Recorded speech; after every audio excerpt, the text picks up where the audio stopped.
Assalamualaikum warahmatullahi wabarakatuh. Kami dari kelompok 7 akan menjelaskan mengenai My Server menggunakan Joomla. Nah, anggota kelompok kami caranya saya sendiri, Elanuzul Rahmawati, ada Muhammad Adiansa Azari, Nugroho Purnama Aji, dan Reski Angga Pradana. Selanjutnya akan dijelaskan oleh Nugroho Aji. Yang pertama yaitu mail server. Pengertian dari mail server sendiri adalah sebuah program berbasis cloud computing dalam layanan internet yang digunakan untuk melayani pengiriman atau penerimaan email via jaringan server email yang sama. Sejarah singkat dari mail server. Sebelumnya mail server dikenal sebagai vMailer dan IBM Short Secure Mailer yang pada awalnya ditulis oleh Wietse Venema pada saat tinggal di IBM Thomas J. Watson Research Center dan sampai saat ini masih terus dikembangkan. Fungsi dari mail server sendiri adalah mengatur agar email dapat dikirim atau diterima dengan aman dan tidak ada kendala. Lalu untuk mengatur dan mengolah email-email yang masuk ke dalam kotak pesan masuk dan membuat transportasi email menjadi lebih cepat, aman, nyaman, dan tanpa ada gangguan.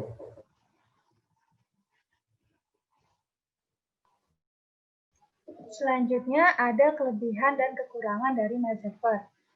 Pertama, kelebihannya ini menghemat bandwidth, lalu cepat dan efisien.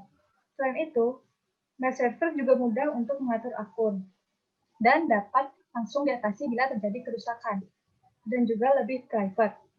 Adapun kekurangan dari mail server yakni kurang praktis dari segi infrastruktur, administrasi, dan lain-lain. Kemudian kurang aman atau mudah dihack. Dan proses loadingnya yang lama, serta tidak ada backup jika server down.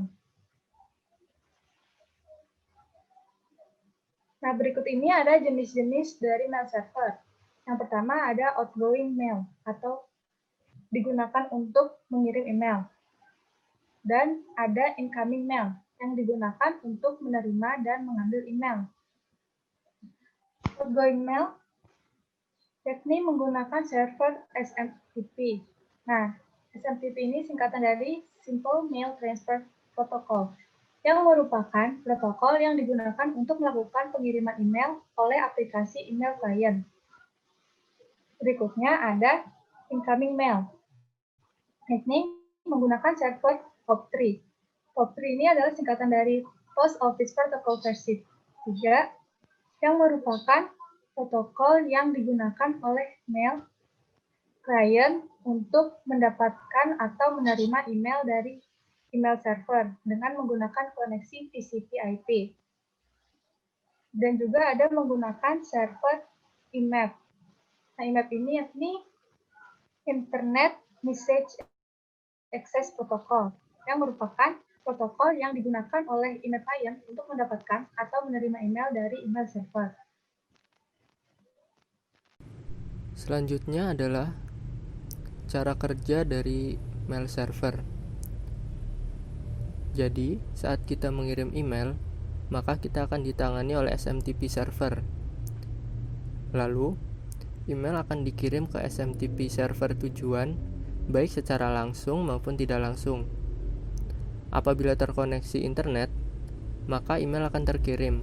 Namun, apabila tidak ada koneksi, maka akan dimasukkan ke QW dan nantinya di-resend setiap 15 menit. Apabila dalam 5 hari tidak ada perubahan, maka akan diberikan undeliver notice ke inbox pengirim. Selanjutnya, apabila email terkirim, maka akan masuk ke POP3 server ataupun IMAP server. Jika menggunakan POP3, maka apabila akan membaca email, maka email akan di-download terlebih dahulu sehingga email akan berada pada mesin yang mendownload email tersebut, sehingga tidak bisa dibuka di device yang berbeda. Selanjutnya, apabila menggunakan IMAP server, maka server akan mempertahankan email. Dengan kata lain, kita dapat membuka email di device yang berbeda. Baiklah, untuk selanjutnya, untuk aplikasi dari mail server itu sendiri, ada beberapa aplikasi untuk mail server itu sendiri, dan pada kali ini kita akan fokus dalam pembahasan mail server Zimbra. Nah, untuk mail server Zimbra sendiri itu ada dua fitur yang ada pada Zimbra Network Edition, yaitu Zimbra Archive dan Zimbra Discovery. Nah, untuk yang pertama adalah Zimbra Archive. Zimbra Archive ini merupakan fitur yang dikhususkan untuk melakukan pengarsipan terhadap transaksi email suatu user. Jadi setiap transaksi yang pengguna email lakukan akan diarsipkan, baik saat sedang melakukan pengiriman email ataupun penerimaan email. Zimbra Archive sendiri bekerja dengan membuat salinan email yang dikirim atau diterima ke sebuah mailbox khusus untuk arsip secara diam-diam tanpa diketahui oleh pengguna yang bersangkutan.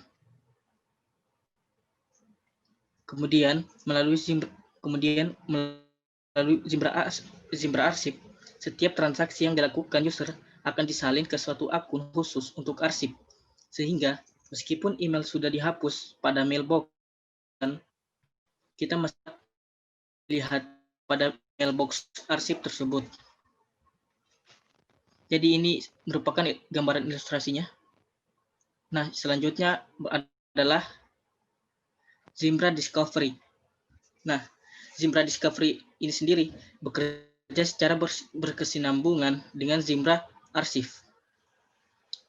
Discovery merupakan suatu antarmuka atau interface yang ada pada Zimbra admin yang ditujukan untuk mendapatkan data-data email arsip terhadap suatu user group berdasarkan kondisi-kondisi yang telah ditentukan. Sistem mailbox user pada umumnya terpisah dengan sistem mailbox Zimbra Archive. Hal inilah yang dilakukan oleh Zimbra Discovery, yaitu mengambil sebuah data yang ada pada mailbox Zimbra Archive.